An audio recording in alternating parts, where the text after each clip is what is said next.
Go. The bits about the discussion about Holbrook when he died, there was a comment that Obama didn't like him, and that his own preference was for more political, less military emphasis in Afghanistan, and that Obama went for McChrystal's view or Petraeus, and was getting around to Holbrook. Had he lived, he might have had more influence. What do you think? I agree. If you guys haven't read Bob Woodward's book, it's a great resource. It really shows how the decision process was made, how the president was provided with really no alternatives other than, Mr. President, you can escalate this war in a small manner, a medium manner, or a large manner, and that was it. I mean, I can tell you, I met with Holbrook. His view was very similar to mine and many others like us. Yeah, he did not believe that the war could be won militarily. I know that, and his losing him. But you know, the thing with Holbrook was that he had his legs cut underneath him by Secretary Clinton. You know, Secretary Clinton made it known very early in September of '09 that she was in favor of escalation. I mean, you can't, and I had a friend of mine who works for BBC, went and looked it up. You can't find a quote for her saying that, but you can find a lot of stories from that time period where it was made known that she was in favor of escalation. And you see that too in the Woodward book. And so if you're Holbrook and your boss is in favor of escalation, you're really, you know, you're kind of up against the wall. But it is, I mean, losing Holbrook, I think General Jones was a good influence in there, but you know, he's gone. I think his replacement, Tom Donilon, is a political animal more than anything else, so his concern will be 2012 more than what's in the best interest of U.S. foreign policy. But yeah, losing Holbrook was a big blow. And one other thing I want to bring up, another book. Paul brought up about U.S. involvement in Afghanistan prior to the Soviet invasion and everything else. It's a great book out there called oh shoot, now I'm forgetting the name.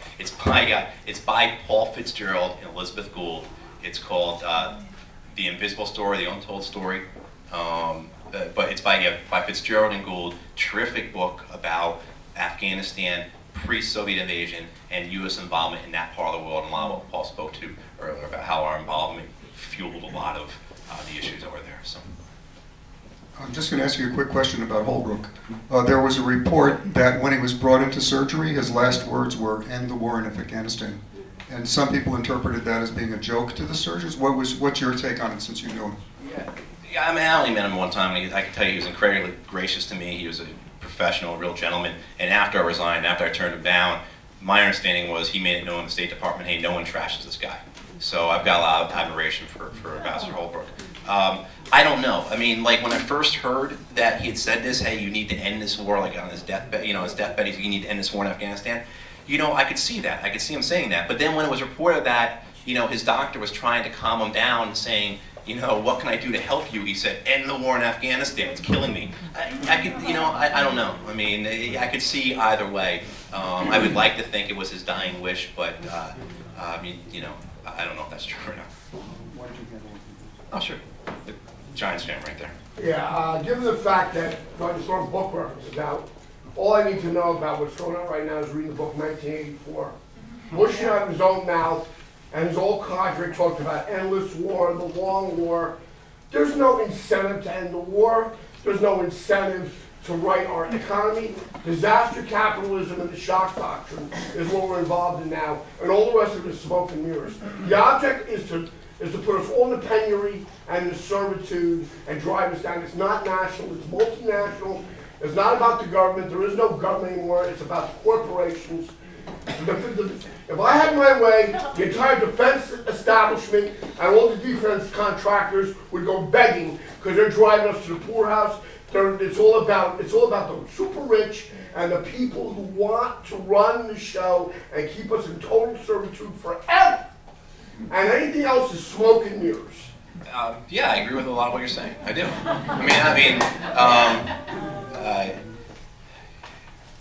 The idea of perpetual war is something that is alive and well in the minds of many politicians, pundits, generals, warrior diplomats, guys who want to be Lawrence of Arabia, different journalists, authors. You know, you hear, it's good for Bill O'Reilly to say we have an Islam problem. You know, I mean, you look at, again, you go to the Woodward book, you see at the end, you see in there when General Petraeus says this is a war that I'll be fighting the rest of my life, and my kids will probably fight for the rest of theirs. It's absolute madness. This is something that began 9.5 years ago because 19 individuals hijacked 4 airplanes, and we're now in Afghanistan 9.5 years later. I can't even do so many months. I can't even do the math in my head. With 100,000 troops spending $120 billion a year, it's absolute madness. And you're right there. I'll tell you, it's not just the military on this. It's the development industry on this. Our development programs are so corporatized, are so heavily invested in corporations. Anyone know what coming out of USAID, what the overhead costs are off of our contracts? 60%. About 30 to 40%, right out the bat. Okay, by the time you're right, by the time when you start, that's just right at the bat. I get a contract from USA, my overhead management costs, okay, my non-construction fees, everything else, I'm taking 30 or 40%, right out of the bat. So when the U.S. Congress appropriates $10 billion to spend on development assistance or foreign aid to Afghanistan, $3 to $4 billion of that never even leaves this country. Okay, and then you start talking about, it's my program, but I can't possibly do everything in it, so I've got to sub it out, so I give it to you, and you're another American company. So what do you take off of your share?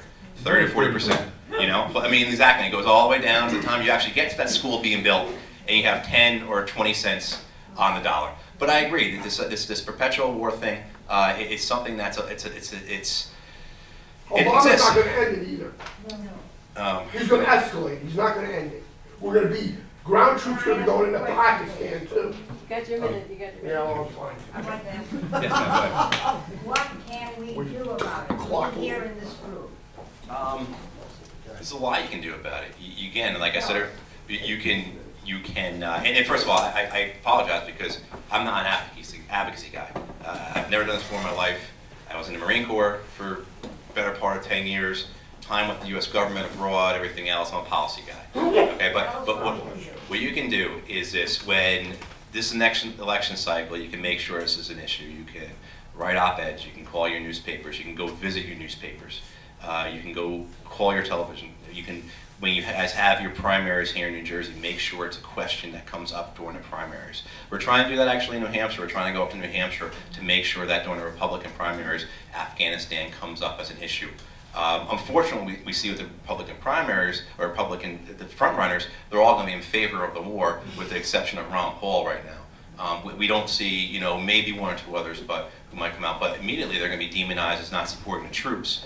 And when you're doing primaries in Iowa, in New Hampshire, in South Carolina, and Michigan, that's a death knell to anybody who's accused of not supporting the troops. So no Republican will get through it who's against the war. What else? I mean, you can support good candidates for Congress and give them a lot of money. I mean, a lot of this, hey, you guys, the money is against us in this. How many, the guys who advocate for this stuff, the Fred Kagans and the Andrew Exums and like my counterparts in the think tank world who advocate for this, who are on, they've got so much money behind them. So money, I'm not asking. Right to the newspaper, you don't need money for that. You can do that, exactly, but other people need money. So, I mean, money is, if you have the money to spare, you can find good groups, peace action groups, different student groups, whatever. But, it's tough. I mean, but you got to be persistent with it. Yeah, we're up against a lot, I mean, we're up against an established military, industrial, diplomatic, media complex, okay, what that war is good for, okay? But what other choice do you have? We can raise the question. We can ask the question. We don't even have to take a position. What about Afghanistan costing us $120 billion a year? Absolutely. We can ask the question. Please do. Okay. Not just me, but everybody. Everybody, yeah. Pay people to do it. Yeah. in the pink headband. Well, one question that I have is just the fact that, like, the role that money plays in this whole thing, because there are these contradicting stances of, like, yes, it is costing us, billions of dollars, but there are people who are benefiting from it, and there is money going back into the GDP. But then one question you raise is, like, we're reinvesting this money in a country that has a very low GDP. I mean, a question I have personally is, like, well, like, what is GDP measuring? Like, frankly, war increases GDP, so that's, like, another kind of conflicting thing. And in a way, it doesn't surprise me that 2% of people who are making Afghanistan a priority are also making education a priority, because like who is this impacting? It's impacting the poor. Those are the people that are going to Afghanistan, and those are the people that are getting a poor education in America. And the money that is being spent is going back into the pocket of people who are benefiting off of these things, and who, don't need to consider public schools, and whose kids aren't going into war to pay for education. Like, I don't know if this is a question or a statement. It's just kind of like reinforcing this idea of like, this money is being spent and it is benefiting some people, and it is going into this country that might be this kind of I feel like you're almost painting as this like black hole, which is like pouring money into, and it's not going towards anything. But you frankly have to. I think you just have to identify who are the players that are benefiting and who are the players that are not. And it's like Afghanistan's obviously losing, and the poor in America are losing because their education and the way to get education in America could be through this war. Yeah. But if they're reinforcing each other in this really negative way. Well, I mean, it impacts more than just poor Americans. University of Massachusetts did a study that found, if you invest $1 billion in the defense industry, you get about 8,000 jobs. If you invest it in healthcare, you get about 15 or 16,000 jobs. Invest it in infrastructure, you get about 19,000 jobs. You know what I mean? So this idea that defense spending is good for job creation is also the other thing too is to look at the political climate. The Republicans are going to cut $100 billion from the budget. Okay, if anyone here works with other constituencies, I would be screaming bloody murder to take money from Afghanistan. Yeah, so you've got a labor union pin on, sir? Labor against war. Okay, yeah, if I'm with the labor unions, if I'm with the teachers, if I'm with the National Park Service, okay, I'm screaming bloody murder about Afghanistan because I'm volunteering that to give up cuts.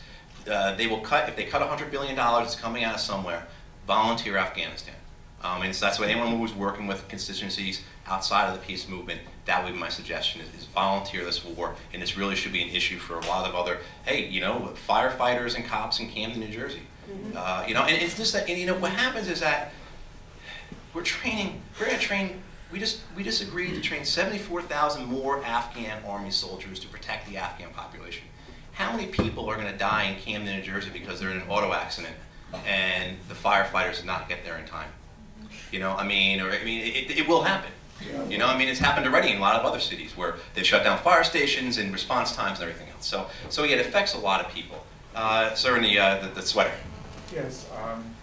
One thing is, we talk about alternate ways of funding things in Afghanistan. I support what Greg Mortensen is doing in Afghanistan. Also, too, education is important. Most people in this country don't realize the schism between Shiite Iran and Bin Laden and his organization, which is Sunni, and if Bin Laden was to create some big problems for us, Iran would probably take them out if they could. Yeah, they were there. Yeah, exactly, they were. And third thing is that it's amazing when you talk about military expenditure. I think the Blowback trilogy by Chalmers Johnson, how many countries, how many bases around the world. Like you see it on the thing. Oh, well, simulcast to see 160 different bases. And my question is, I don't know if it's true or not, but in the beginning when they were discussing Obama's policy, it was announced, I was wondering if he could be a possible ally, that Vice President Biden was against Obama's view of counterinsurgency, but focused counterterrorism, which seems, if I understand what you're saying, is something more or less is what you're focusing on counterterrorism as opposed to counterinsurgency. Yeah, I try not to use the terms because then you get kind of pigeonholed into like, this is not economics. You can't, like you're a freedman or something like that. But Biden was disappointed on this because last year at this time, yeah, it was probably reported he had proposed something different. It was an alternative, and it was completely different than what the Pentagon was proposing.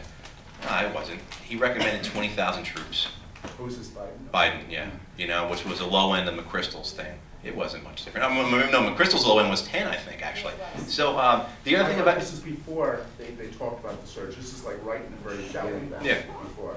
Yeah, but it really wasn't that much of a difference. It was still an escalation of troops. As I understood it, he wanted to do things like using more focus things on things like Al Qaeda concentrations rather than taking on the whole Taliban. Yeah, I mean, but you're still going to send 20,000 more troops there. When I talk about counterterror, I mean that you hardly ever use force unless you have great certitude that you're going to get a very, very senior member of Al Qaeda that's going to have huge effects on the media and information campaigns.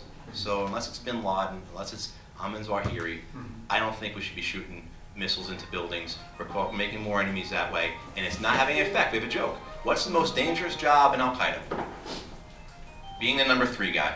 How many times have you guys read reports over the last 10 years that we've killed the number 3 man in Al Qaeda? Okay, so yeah. But yeah, so my thing was very limited. Ma'am in the tank top? Yeah, hi, thanks. Yeah, only because every time you say something else, I have to take off another piece of clothing because I've been breaking out more of a sweat. I just want to say that I am really impressed with your presentation, and the fact of the matter is you may call yourself a policy guy, but you ought to be out doing something exactly like you are tonight, because you can't be hiding in the ivory tower and expect anything to happen, so I'm glad you're not hiding. And my question I is, prefer the term puzzle palace. you can add that PP. So, my question is WikiLeaks. We have a military, industrial, diplomatic, media complex. Amen. Sounds like we're fucked. Excuse Amen. my French. Sounds like excuse my French. Nonetheless. That's not French. All right. Excuse my insanity. I'll say it again, but nonetheless. Yeah. So, WikiLeaks. What do you WikiLeaks. think about the deal? Well, look at Tunisia. I mean, wow. And look at Tunisia. The Tunisians did it on their own. Yeah. I mean, that's what I say about Tunisia. The WikiLeaks, there were tables that came out about the rape of the... Yeah. I mean, I got a couple things on WikiLeaks. One, I don't know what the difference is between WikiLeaks and people giving Bob Woodward copies of McChrystal's assessment and other reports. I don't understand what the difference is between the administration leaking things and... but I do have some issues with WikiLeaks. First, there was no purpose beside I think it would have been much better if they had been selective in what they released.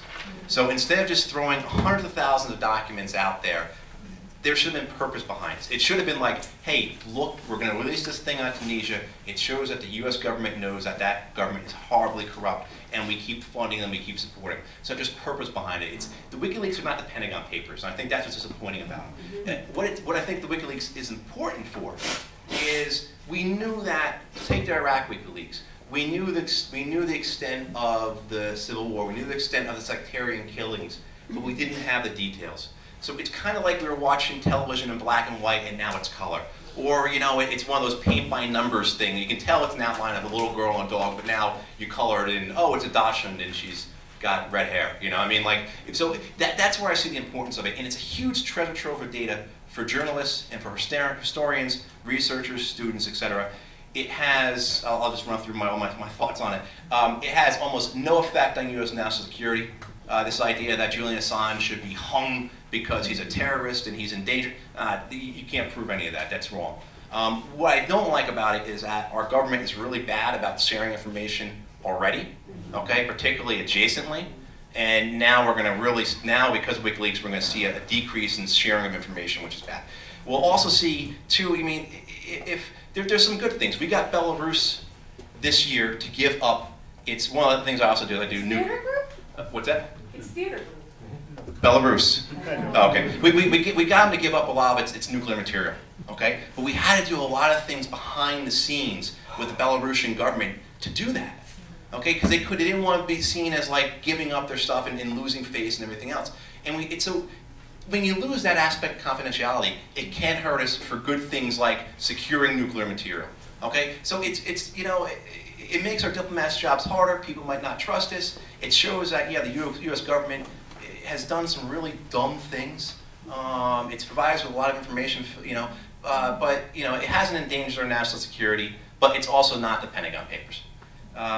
You know, I mean, so that's kind of my. But and again, at the end of the day, I don't know what the difference is between WikiLeaks and people giving Bob Woodward extremely classified. I mean, what they gave Woodward was our current assessment of the situation in Afghanistan.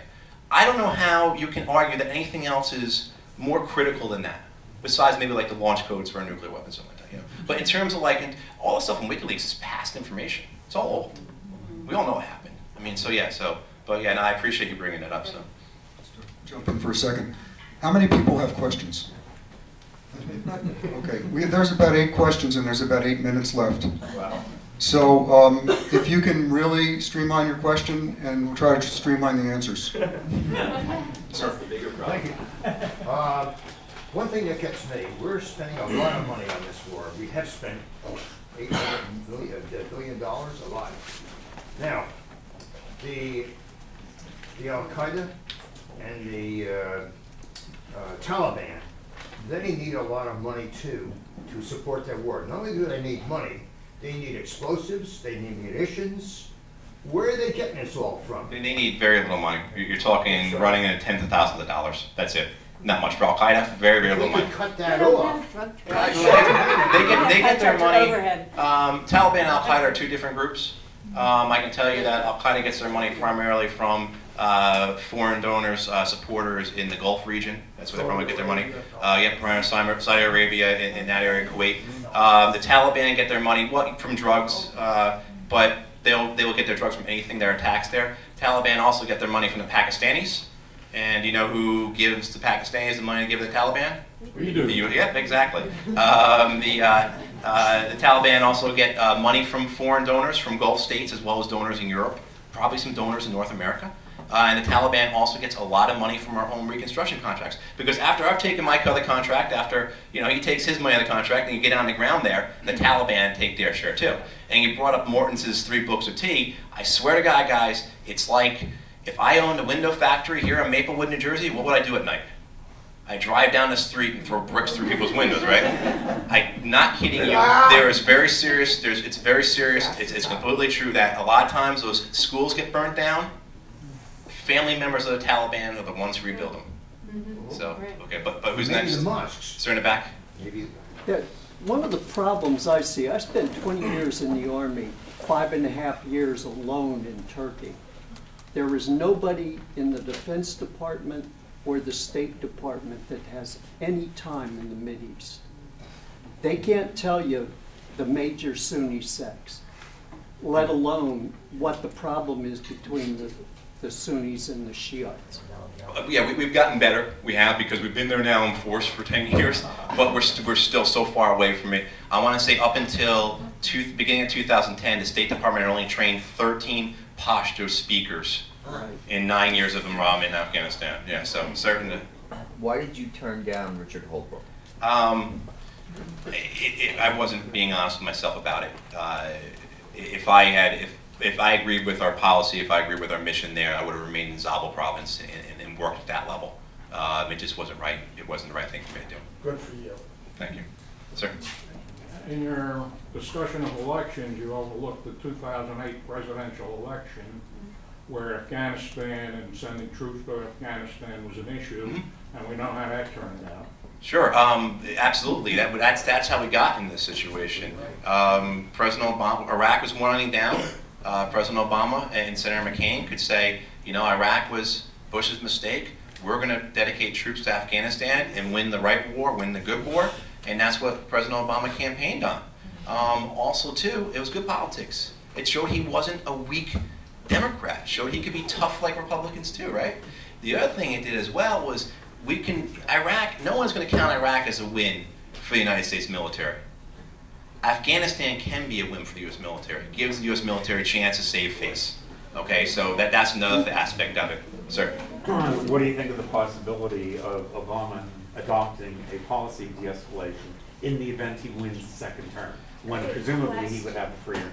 Yeah, I think that's what's going to happen. I think we're going to see the same policy in place after the 2012 elections, and if Obama wins, we'll see a fairly rapid reduction of force in Afghanistan with a SOFA agreement and everything else. If a Republican wins, you get a guy like Mike Pence runs and wins, who we know is going to be, my fear is a guy like him might try and win it on his own, then we get in the same thing where, oh shoot, I'm in the presidential election cycle now, I can't afford to lose a war. So the only way I see things changing for 2012 is if the U.S. military goes to a policy of negotiations as opposed to trying, subjugate a rural population we're doing now. If we go to a policy like we started doing in 2007 in Iraq or 2006 and talking to the insurgency, Other than that, I don't see anything changing for 2 years until this time, 2 years from now.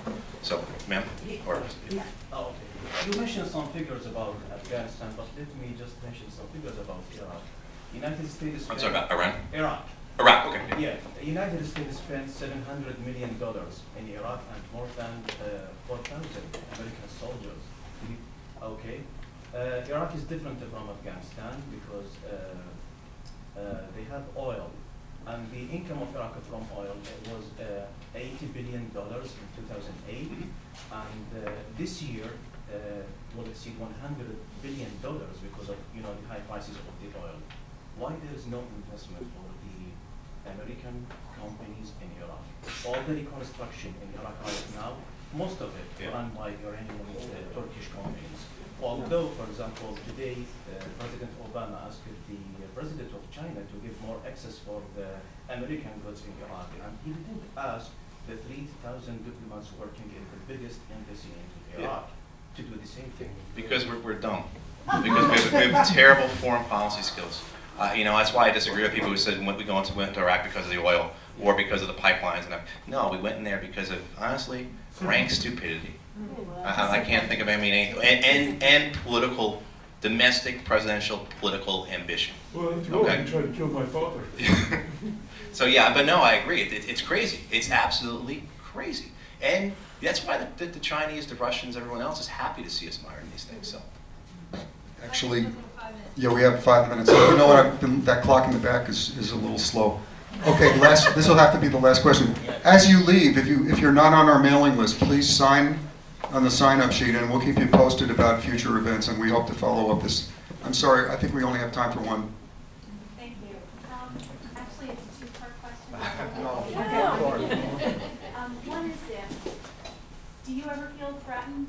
That's No. number one. And closure was quick. And then the other question is this: what is the possibility of marketing peace as an opportunity for security, an opportunity for prosperity, to interest somebody, a filmmaker like Michael Moore, to make a film about Afghanistan, so that there's something really larger than life in front of people's faces? Yeah, well, I'm glad you brought films, because if you haven't seen the film Restrepo, please watch that film. It shows you what our young men go through on a daily basis over there. Yeah, that's what I brought up. We're looking for that unusual suspect, congressman or politician, looking for that celebrity as well. And right now, Alec Baldwin might be our guy, we think. But we're looking for that. We're looking for, if I say Sudan, what do you think of? Darfur? I think of George Clooney. Yeah. That type of deal. So that's why people, you're obviously different than most people. You're here, right? Honestly. So, but no, I think of George Clooney or Matt Damon or whatever. So that's what we're looking for too. Is who outside of who's not a usual suspect? Michael Moore is a usual suspect. You say Michael Moore to my dad, who's a Reagan Republican, he's going to roll his eyes and not listen to you. But my dad thinks the war in Afghanistan is stupid. So that's the people we have to address. So we have to find unusual suspects who bridge both, who bring those just regular Democrats and Republicans who don't call people. Michael Moore causes people to break out in hives. And for good reason a lot of times. But Get interviewed by Rachel Maddow. I'm sorry. Get interviewed by Rachel Maddow. Listen, if you still have a question, send it to me. I'll forward it to Matt, and I'm sure he'll answer it. Thanks a lot for coming.